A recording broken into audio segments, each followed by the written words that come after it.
Sœur Tung, première prise image, pas bonne.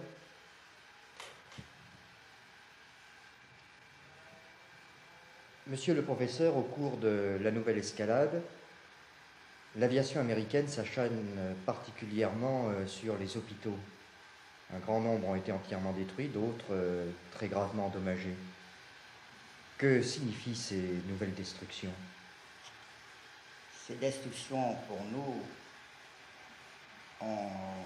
ça nous fend le cœur, vous savez, parce que ces efforts de reconstruction hospitalière, de reconstruction pacifique après la première résistance, c'est ce qu'on a fait de mieux pour le service, pour les hôpitaux et pour l'organisation sanitaire. Vous savez qu'au moment après la libération de Hanoï, pour tout le nord Vietnam, il y avait seulement des hôpitaux, un hôpital à Hanoï, un hôpital à Hanoï et un hôpital à Haiphong pour la population civile. Nous avons pu, pendant 10 ans, reconstituer tout un réseau d'hôpitaux provinciaux, encadrant des petits hôpitaux de sous-préfecture, n'est-ce pas?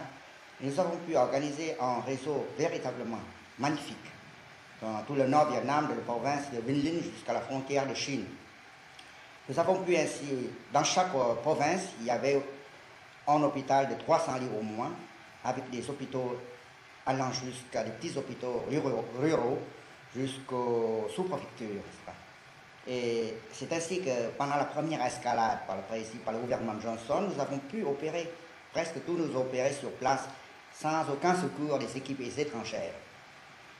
Et puis, tous ces hôpitaux ont été entièrement détruits, sauf à Hanoï et à Haiphong. Et tous les hôpitaux des provinces ont été entièrement détruits. On y compte 2 centres bien organisés, un centre de léproserie à Queen Loc, et puis un centre, un institut contre le paludisme dans les environs de Hanoï. Ces hôpitaux ont pu être reconstruits au cours de la pause après la première escalade. Et c'est ainsi que Queen Loc a pu être rebâti, un certain nombre d'hôpitaux dans les provinces, mais avec la deuxième escalade du président Nixon, il n'est rien resté, n'est-ce pas? Et alors, dans ces conditions, le traitement des populations est extrêmement difficile pour nous à l'heure actuelle, mais on peut le faire avec des unités simplifiées, des équipes chirurgicales mobiles parcourant les provinces ou installées dans des souterrains, dans des hôpitaux provisoires. Nous avons pu faire notre tâche, mais avec des difficultés au maximum. Notez bien que nous avons pu avoir, l'organisation des 4 n'a pas été touchée très sérieusement, puisque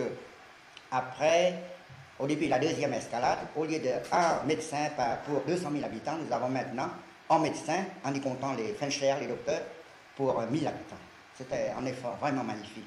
Et vous savez que pendant tout le temps de la guerre, dans le nord Vietnam, il n'y a eu jamais de grandes épidémies. Et tous les blessés ont été soignés sur place. Mais cette médecine qui s'était développée à partir de 1954, au moment où le Vietnam avait enfin recouvert son indépendance totale, de quel cadre, de quel personnel sanitaire disposiez-vous à ce moment-là pour mettre sur pied tout ce réseau sanitaire? Le début de la formation des médecins, le début de notre histoire médicale, n'est-ce pas, ça date du début de la résistance. Oui. Professeur Tung, deuxième. Mais ce formidable réseau sanitaire qui s'était installé à partir de 1954, comment, au départ, avez-vous pu le réaliser? Avec quel personnel sanitaire? Parce qu'il devait manquer énormément d'infirmières, de médecins. Alors, comment cela s'est-il passé? Eh bien, ça a pris commencement avec la première résistance contre les Français, n'est-ce pas? On peut dire que nous étions partis de zéro au moment de l'ouverture des hostilités, et il y avait presque pas de médecins avec les résistants, sauf un certain nombre, pas plus d'une vingtaine, n'est-ce pas? Seulement, nous avions à ce moment avec nous trois ou quatre professeurs de médecine qui ont pu installer une faculté dans la forêt, dans la province de la Jambe, la province de Tioncoin. C'était vers quelle époque, ça? Vers quelle date? C'est en 48, je crois. Après les batailles d'Hanoï. On s'est retiré lentement. Par exemple, moi, à ce moment, j'étais chef d'une équipe mobile et j'ai amené tout mon matériel avec mes infirmières de Hanoï. Nous sommes sortis de Hanoï, nous sommes allés à Adong. Nous avons reculé presque tous les mois et en fin de compte, un bon matin, nous nous sommes retrouvés dans la jungle à Tioncoin sous la poursuite des troupes françaises, n'est-ce pas? Vous étiez un des rares médecins formés par le colonialisme. Il y en avait beaucoup qui étaient formés Non, très peu. Il y avait le professeur Zi, qui est actuellement le doyen de notre faculté, avec le professeur Tour. Et puis après, c'est joint à nous le professeur Mu, qui venait du Japon, n'est-ce pas? Et avec le peu de professeurs que nous avions, on a pu faire, on avait formé une première faculté dans la Jambe, n'est-ce pas? Et là, il y avait 6 étudiants au début, puis le nombre augmentait chaque année en fin de compte, jusqu'à 54 à 200, je crois, 200 étudiants. Puis après, à la rentrée d'Hanoï, c'était facile parce qu'il y avait une faculté toute faite, héritée des Français, avec des traditions, n'est-ce pas? On a pu démarrer à bloc, n'est-ce pas? Mais dans la forêt, c'était très dur. D'abord, amener avec soi les étudiants en médecine, puis ensuite les former, les entraîner. Par exemple, moi j'étais en même temps chirurgien, professeur dans la jambe, puis après, au cours de chaque bataille, moi j'emmenais avec moi les étudiants. On a pu former des médecins. Au début, c'était en 3 ans, puis après en 1 an, puis après en 6 mois. Mais tout cela, ça a été aussi une expérience médicale tout à fait nouvelle, parce qu'il y a peu d'exemples d'universités de médecine, de facultés de médecine, qui s'installent dans la jungle et qui travaillent dans la jungle et qui se trouvent confrontés à des problèmes qui sont tout à fait différents de ceux que l'on peut trouver dans un hôpital installé dans une ville avec tout son matériel moderne. Oui, vous avez raison. C'était terriblement dur pour faire une faculté comme ça de la jambe. Par exemple, je me rappelle, c'est pour la dissection, je n'avais que des animaux, des singes. Heureusement, nous avions des singes et des chiens. Puis, à une certaine période, on disséquait les chiens et on les mangeait après, parce qu'il n'y avait pas autre chose, n'est-ce pas? Mais on est arrivé quand même à inculquer une méthodologie de travail. Et le professeur lui-même était chirurgien sur le champ de bataille. Il amenait ses étudiants avec, et on arrivait à former très rapidement dans l'action les docteurs, n'est-ce pas? En combien de temps? Je crois que, enfin, s'il y avait un pays qui voulait faire une résistance, je crois, on peut dire ceci, qu'en 6 mois, on peut arriver à apprendre en jeune étudiant en médecine à se servir de ses doigts et à se débrouiller pour les plaies ordinaires de guerre, n'est-ce pas? À exciser, débrider, immobiliser.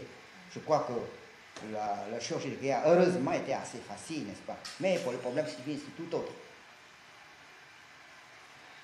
Pour le problème civil, nous ne pouvons pas faire autrement. Mais il y a la question de la formation, du recrutement des étudiants. Au début, c'était dans les classes aisées, bourgeoises. Mais après, on a pris dans toutes les couches de la population, et à partir des jeunes paysans, n'est-ce pas? Et c'était une espèce de médecine sans classe qu'on a pu former. Et les étudiants en médecine, une fois devenus docteurs, se souvenaient qu'ils étaient paysans et se retrouvaient facilement à la campagne et savaient vivre et mourir avec les paysans. Je crois que c'est le grand changement que nous avons pu apporter dans la formation de cadres. C'est ça, n'est-ce pas? Avoir des cadres prêts et déterminés à partager tous les risques avec nous, puis ne refusant aucune mission. Je crois que c'est la grande différence entre le Nord et le Sud. Mais est-ce que ça n'a pas aussi entraîné, contre mauvaise fortune, bon cœur, on dit chez nous, cette contrainte, est-ce qu'elle n'a pas entraîné des progrès dans la médecine elle-même, confrontée à des situations nouvelles et à des difficultés nouvelles? Je crois que le but de la médecine, c'est de résoudre des problèmes très pratiques, n'est-ce pas, dans le traitement des malades, soit médicalement, soit chirurgicalement. Nos docteurs en médecine n'avaient pas beaucoup de théorie. Professeur Tung, deuxième.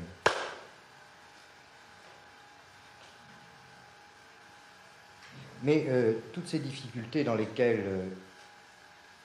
parmi lesquelles s'est développée la médecine vietnamienne, est-ce que, en définitive, ça n'a pas été aussi un progrès pour la médecine? Je m'explique. Pour nous autres occidentaux, la médecine, c'est toujours un hôpital rutilant, des appareils en acier inoxydable, des grands appareils de radio, toute une technologie ultra-moderne.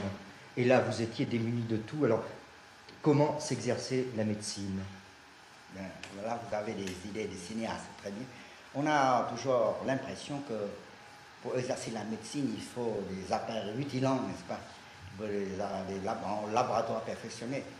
Heureusement pour nous, qui avons été formés à la brousse, n'est-ce pas, nous avons reçu de bonnes traditions de la clinique française. On pourrait dire que nous sommes les héritiers, les vrais héritiers de la clinique française, et c'est grâce à elle que nous avons pu nous débrouiller. Avec les yeux et les 10 doigts, nous sommes arrivés à faire un certain nombre de diagnostics. Naturellement, il faudrait quand même des machines, il faudrait des appareils, mais rien ne peut remplacer l'homme. Et même quand un médecin est arrivé à avoir une certaine expérience des maladies, il peut même improviser certaines choses.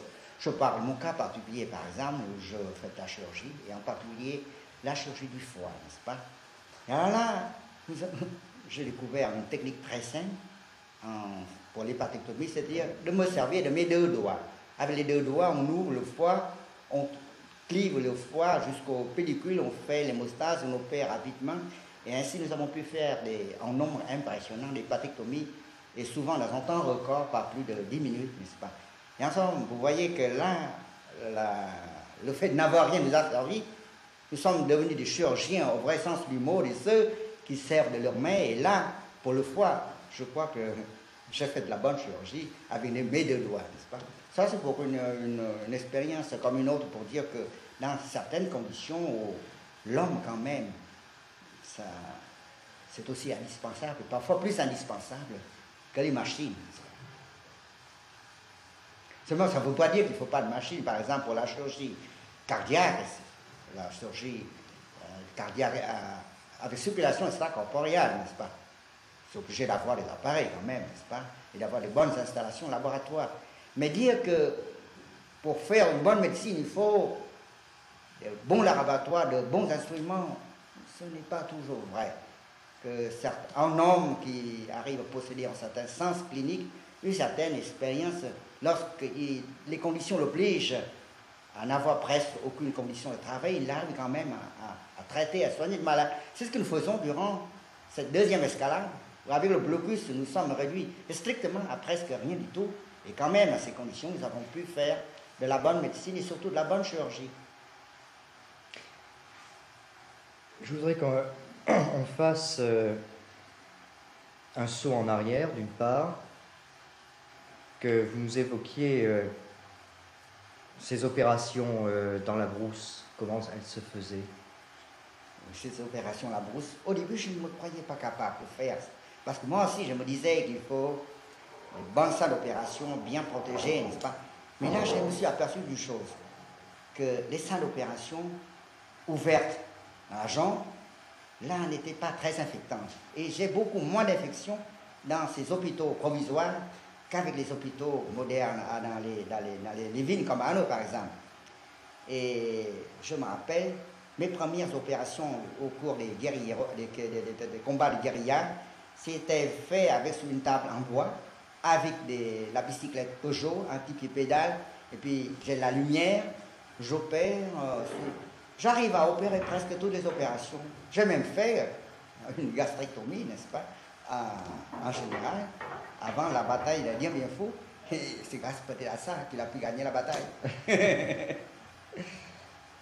Mais là, nous avons évoqué le passé.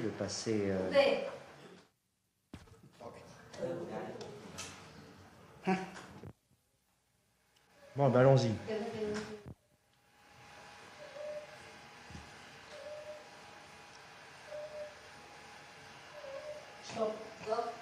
Qu'est-ce qu'il... Moteur.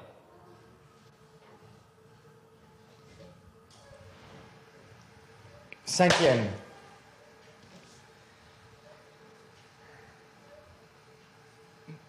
Concrètement, comment ça se passait alors une opération dans la jungle? Une opération de la jungle, ça se passe exactement comme une opération en plein centre civilisé, avec la différence que le champ de bataille est tout autre. La centre d'opération, c'est une espèce de paillote avec des fenêtres garnies de gaz pour empêchant les mouches d'entrer, mais ça n'empêche pas souvent la volaille d'y pénétrer, n'est-ce pas? La torture est souvent trouée. Alors, durant l'opération, on peut recevoir des petits débris de la torture qui roulent vers le champ opératoire, mais en fin de compte, ces scènes d'opération primitives dans la jungle, il y a moins d'infection avec ces scènes d'opération qu'avec les scènes d'opération modernes. Je ne sais pas pourquoi, peut-être parce qu'il n'y avait pas encore de... C'était trop neuf pour qu'il y ait une contamination. J'ai l'impression que les scènes d'opération dans la jungle étaient meilleures contre l'infection que les salles d'opération dans les villes. Et l'opération se pratique sur une table en bois construite par nos propres mains, souvent avec l'aide des menuisiers. Et l'éclairage se fait avec une bicyclette Peugeot, un type pédale qui fournit la lumière. Et on opère dans les conditions ordinaires. On arrive à faire toutes les opérations en général, heureusement.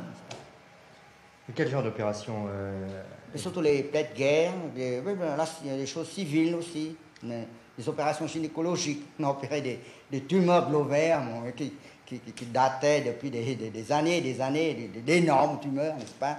Des hernies comme ça, n'est-ce pas? Des cancunes de la taille d'une citrouille, n'est-ce pas?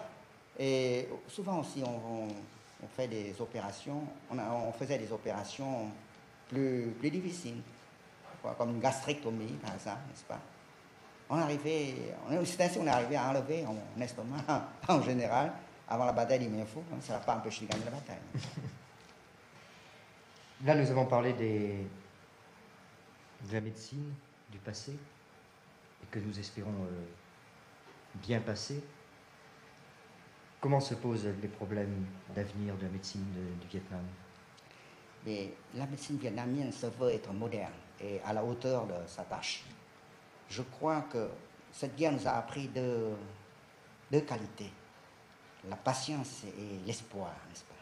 Eh bien, nous serons obstinés dans le futur, comme nous étions obstinés dans le passé. Ce que les Américains ont détruit, nous le reconstruirons, n'est-ce pas? Et je crois que notre tâche sera plus facile encore, je crois, grâce à l'aide de nombreux amis, des Français, des Anglais, des Suédois et même des Américains.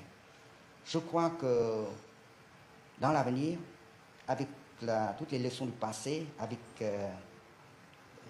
la pratique qu'on...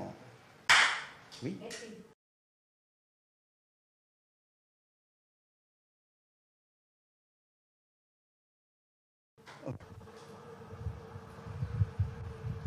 Sixième.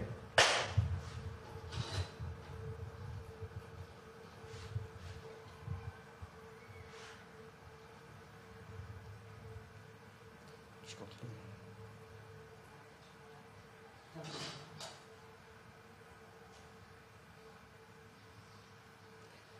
Et il n'en reste pas moins que nous avons un gros problème médical pour l'après-guerre, n'est-ce pas? Et moi, personnellement, je ne voudrais pas être le ministre de la Santé de l'après-guerre, parce qu'il y a un gros boulot à faire. Hein. Il y a d'abord les les blessés, n'est-ce pas, avec leurs séquelles, à récupérer.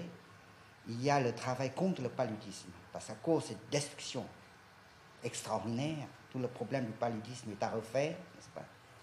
Et puis, il y a le problème de la pollution chimique dans le sud et dans le nord, n'est-ce pas, créée par les gros bombardements avec ces cratères extraordinaires et avec l'usage des 2,4 synthés, des gros problèmes au point de vue médical comme au point de vue scientifique.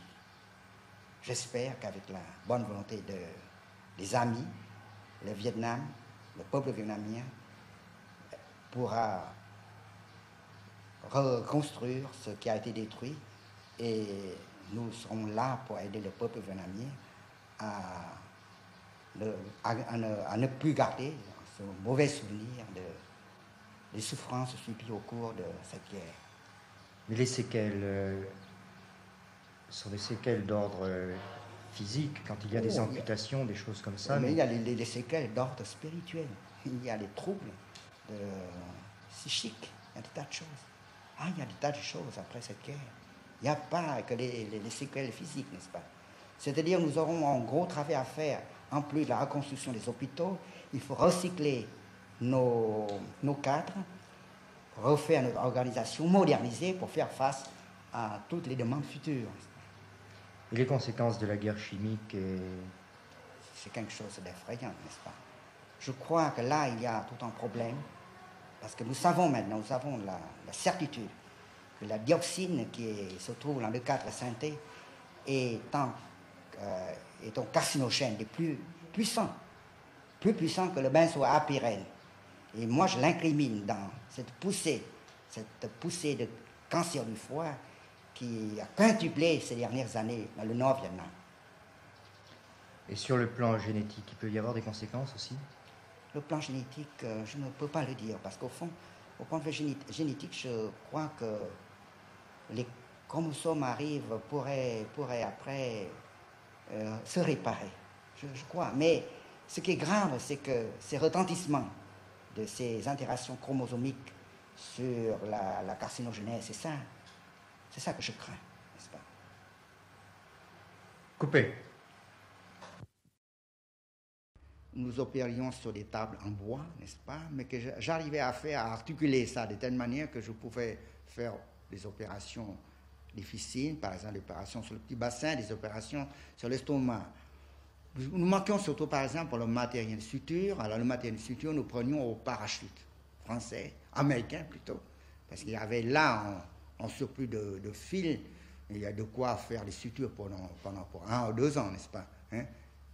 Et puis quand il manquait de compresses, n'est-ce pas, nous prenions des feuilles de papier, vous savez, le papier vietnamien, le ziban, c'était une espèce de papier assez humide, nous faisons stériliser, mais nous utilisions comme compresse, n'est-ce pas?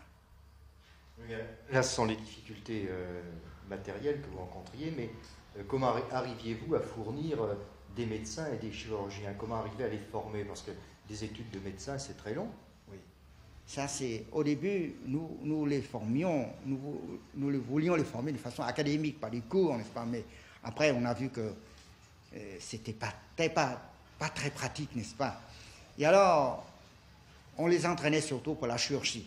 Pour la médecine, la chirurgie, c'était facile, parce que quand même, il y a des blessés, il y a des amputations, il y a des ligatures artérielles, il y a des ventres opérés, n'est-ce pas? Pour la médecine, je reconnais que c'était un peu plus difficile, mais nous avions surtout du paludisme le matin, le paludisme le soir, parce que dans la région, il n'y avait que cette maladie qui est la plus répandue, n'est-ce pas? C'était très difficile pour former un médecin. Et alors, comment s'est développée cette médecine de guerre? Au fur et à mesure, nous avions un peu plus d'expérience, n'est-ce pas? Nous devenions plus pratiques. Nous entraînions les étudiants sur des sujets très précis, nous leur apprenions des choses très précises, n'est-ce pas? Et eux, ils avaient à faire des choses très précises. Par exemple, pour les plaies de guerre, c'est avant tout la bonne connaissance de l'anatomie des membres, savoir-faire en débridement, savoir-faire une ligature artérienne, puis une amputation. Puis, ils arrivaient tous, en fin de compte, à être bons chirurgiens abdominaux. Je ne sais pas pourquoi, mais les Vietnamiens avaient une certaine chose innée pour la chirurgie abdominale, n'est-ce pas? Ils arrivaient tous à faire des estomats, je ne savais pas pourquoi. Je les entraînais surtout pour la chirurgie de guerre. J'opérais aussi, au cours des pauses de chirurgie de guerre, je faisais des estomacs. Mais les chirurgiens, mes assistants, mes étudiants étaient plutôt enclins à faire la chirurgie abdominale. C'était peut-être un point bien acquis pour eux, parce qu'après, de la chirurgie abdominale, ils sont pu passer à la chirurgie neurochirurgie, à la chirurgie cardiovasculaire, n'est-ce pas? Et vous êtes arrivé à constituer très rapidement un réseau sanitaire efficace par rapport, par exemple, pour une unité, il y avait combien de médecins? Par exemple, d'abord, pour il y avait une faculté et une école de médecine. La faculté formait surtout des chirurgiens, parce que c'était dans la jambe.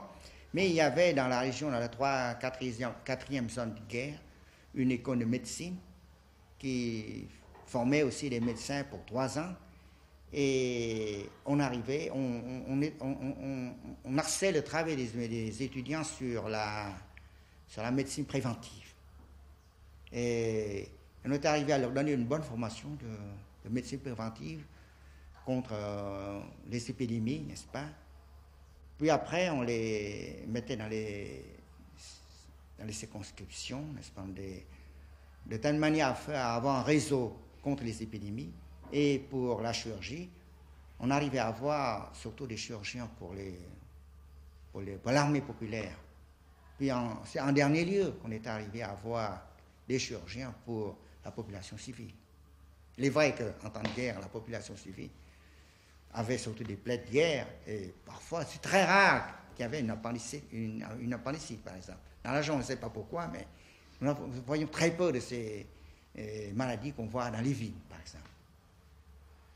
Et par rapport à la population civile, il y avait aussi des problèmes de prophylaxie qui se posaient, parce que là, tout à l'heure, vous parliez du paludisme, il y avait aussi des épidémies. Oui, mais je parlais pour la première résistance, n'est-ce pas? Alors là, il y a la lutte contre la variole, contre le choléra, n'est-ce pas? Et en général, ce sont les plus grandes épidémies à cette époque-là. Mais après la première résistance, il y a une vraie faculté de médecine qui a fonctionné à partir de 1955. Nous avions des docteurs en médecine qui étaient formés en 4 ans, puis en 5 ans. Puis actuellement, c'est entre 5 et 6 ans, n'est-ce pas? Il y a deux séries, des séries de 5 ans, des séries de 6 ans, n'est-ce pas? Et nous prenions nos étudiants surtout par la population de campagne, n'est-ce pas? Après, on les renvoie chez eux et ils arrivent à se débrouiller comme médecins ou comme chirurgiens, n'est-ce pas? Oui. À la fin. Une opération dans la brousse, comment ça se déroule?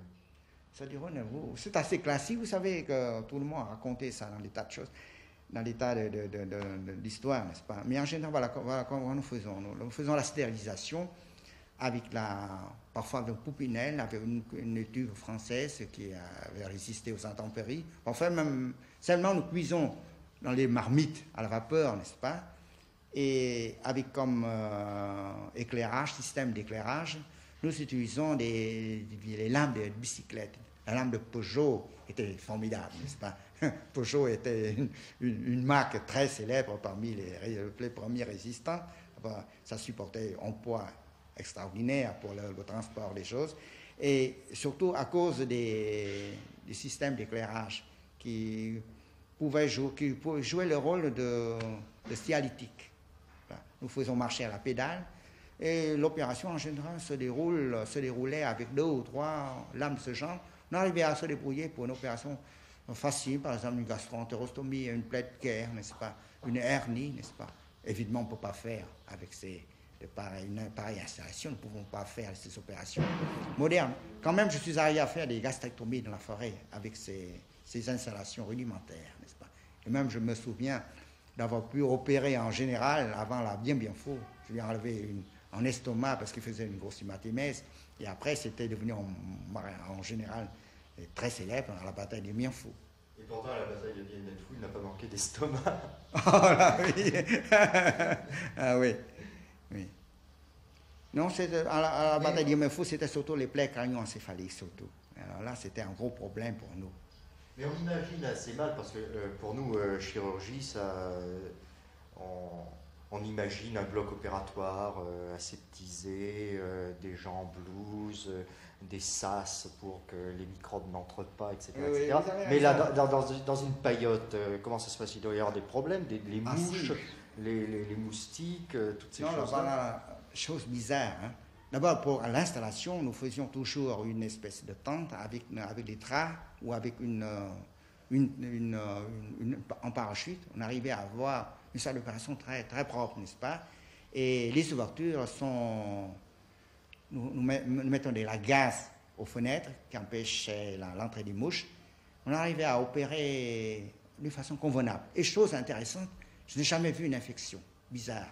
Dans la forêt, je n'avais pas d'infection, alors que rentrer à Hanoï, maintenant, nous avons beaucoup d'infections. Il me semble qu'avec les systèmes de portes ouvertes, surtout en changeant les salles d'opération fréquemment, on arrivait à se débarrasser de l'infection qui survenait seulement dans les vieilles bâtisses. J'ai cette impression, n'est-ce pas? Peut-être maintenant dans les provinces, où l'on, par exemple en Combine, où on opérait sous terre, n'est-ce pas? Je crois quand même là, le problème d'infection est assez grave, n'est-ce pas? Malgré les antibiotiques.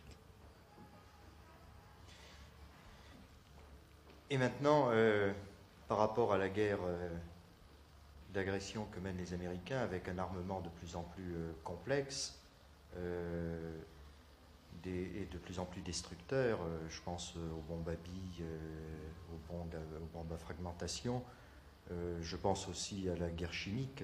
Quels sont les problèmes devant lesquels vous vous trouvez posé? Coupez. Interview professeur, 4e. Je te dirais. Et sur le plan de... Quand on visite votre hôpital, par exemple, on s'aperçoit que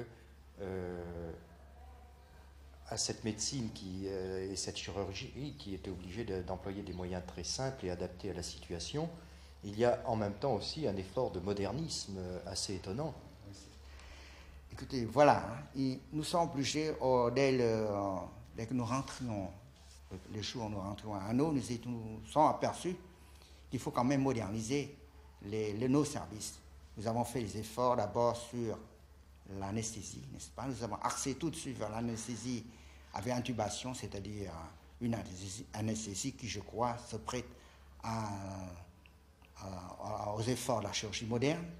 Et après avoir modernisé l'anesthésie et la réanimation, nous avons cherché à combler nos lacunes en créant la chirurgie la neurochirurgie, c'est-à-dire les opérations pour les tumeurs de l'encéphale, de la moelle, à la chirurgie pulmonaire, puis enfin, en dernier, à la chirurgie cardiovasculaire. Nous avons travaillé, par exemple, depuis 1955 jusqu'à 1965. Nous sommes arrivés à nos buts, n'est-ce pas? Et en cherchant à moderniser la chirurgie, nous nous en tenons toujours à l'esprit de simplicité qui a présidé à la création de notre médecine. C'est-à-dire, nous cherchons à utiliser les moyens les plus simples pour faire face à certaines difficultés techniques. Par exemple, je prends des exemples sur des travaux que j'ai faits, par exemple, pour la chirurgie du foie, n'est-ce pas? Au lieu d'utiliser des appareils ou des techniques vraiment prestigieuses, nous avons vu que pour opérer en foie, rien de plus simple que de chercher les vaisseaux à l'intérieur du foie, après avoir prisé le tissu hépatique avec les doigts. Le parenchyme hépatique, c'est très mince, très léger, et avec le doigt, on arrive à faire éclater, à trouver facilement ces artères. C'est ainsi les artères, les vaisseaux, n'est-ce pas, et les canaux biliaires. Et c'est ainsi que je suis arrivé à décrire une technique nouvelle d'hépatectomie qui est maintenant, je suis très heureux, a été adoptée en France par la plupart de nos collègues. Je prends un autre exemple, par exemple, pour opérer une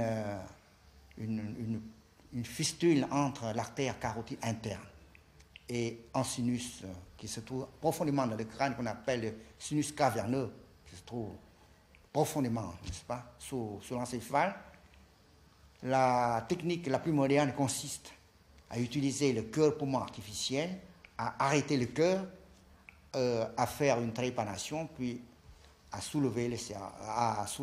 écarter le cerveau pour aborder la fistule en plein à travers le sinus caverneux et à faire après la ligature, n'est-ce pas?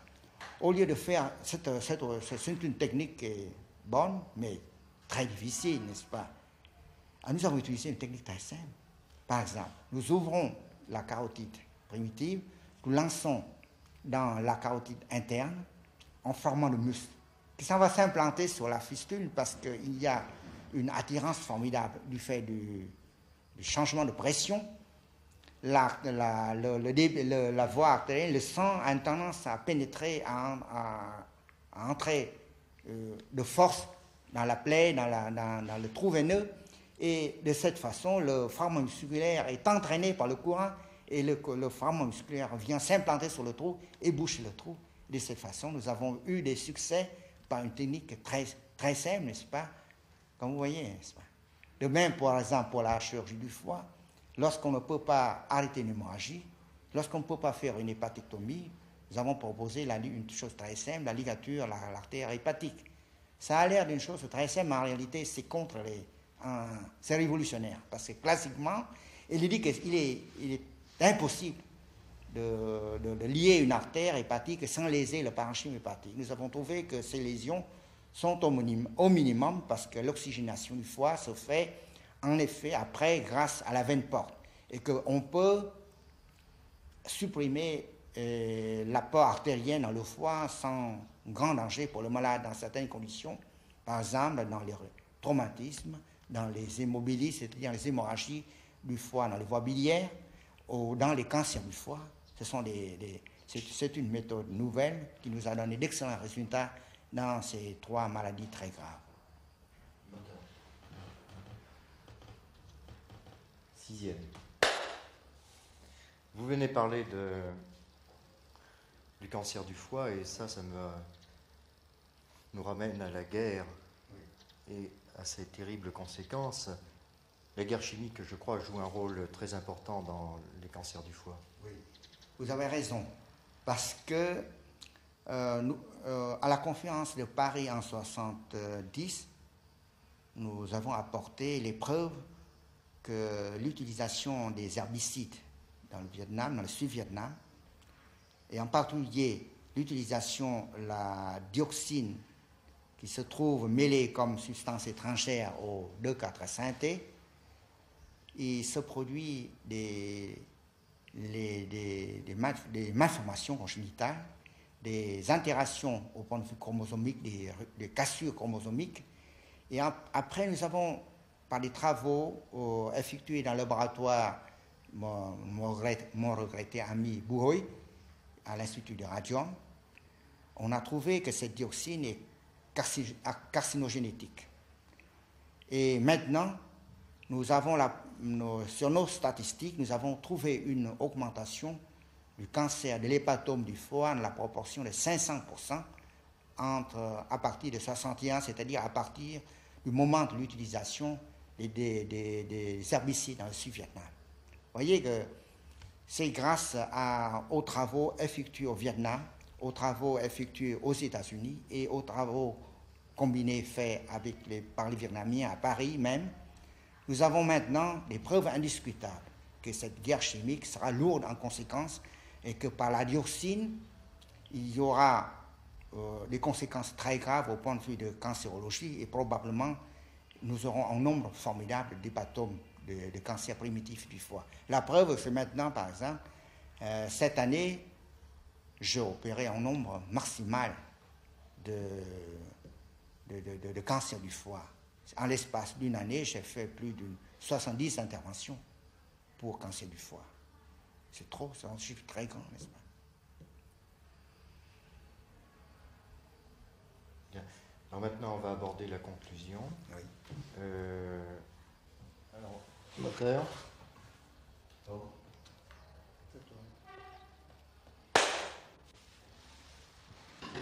Coupé. Ça va. C'est très bien.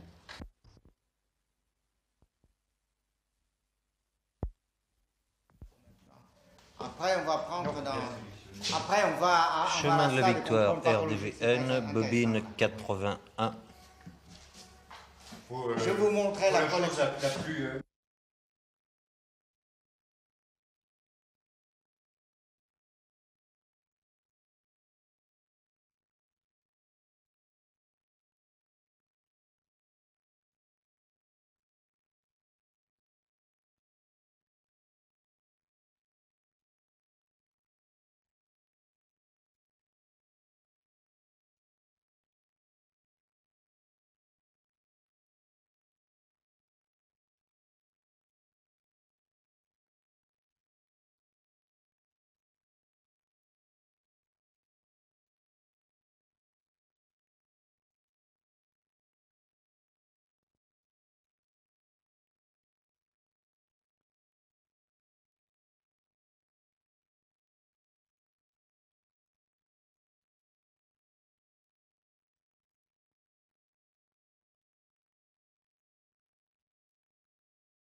Présentation, docteur Gibon, première. Mes salutations les plus chaleureuses à mon collègue, le professeur Dr Toum, et à ses collaborateurs qui poursuivent une œuvre humanitaire dans le domaine de la chirurgie du cœur avec mon estime profonde et mes sentiments amicaux. John Gibon, Philadelphie.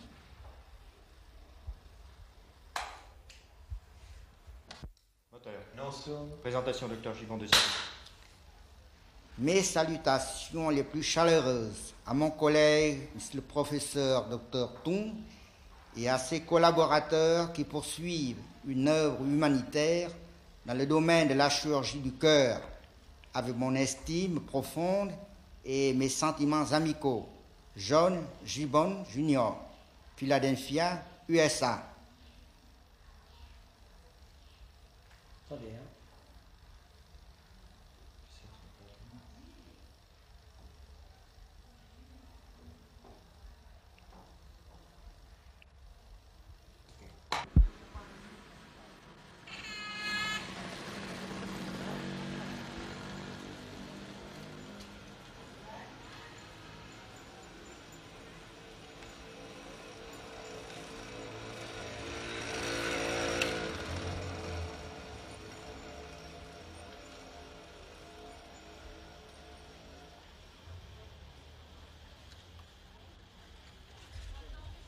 C'était hôpital extérieur rue Synchrone.